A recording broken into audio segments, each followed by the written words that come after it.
హల్లెలూయా. దేవుని వాక్యం ఏమని సెలవిస్తున్నట్టున్నారా? విడుదల కావాలి. క్షమించలేదనుకో నువ్వు విడుదల పొందలేవు, అతను కూడా విడుదల పొందలేవు. క్షమించడం ద్వారా నువ్వు విడుదల పొందుతున్నావు, అతను కూడా విడుదల పొందుతున్నాడు. హల్లెలూయా. మీరు క్షమించలేదనుకో మీరు విడుదల పొందలేదు, స్వేచ్ఛ లేదు, నీకు స్వాతంత్రం లేదు. యేసు ప్రభు చెబుతున్న మాట ఇది. మీరు క్షమిస్తే క్షమించబడతారు, మీరు క్షమించకపోతే క్షమించబడతారు. మీరు విడిపించబడాలని అర్థం అక్కడ. మీరు క్షమించినంత వరకు మీరు కూడా విడుదల లేకుండా ఉంటారు. బంధాల్లో పథకాల్లో ఉంటారు, బానిసత్వంలో ఉంటారు. సాతాను యొక్క బంధకాలు మనల్ని బంధిస్తామని అనేకసార్లు దురాత్మ దైవ శక్తులు బంధిస్తా ఉన్నాయి.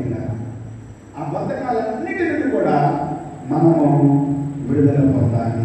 హల్లెలూయా. విడిపించబడాలి. ఈ దినాల్లో చాలా మంది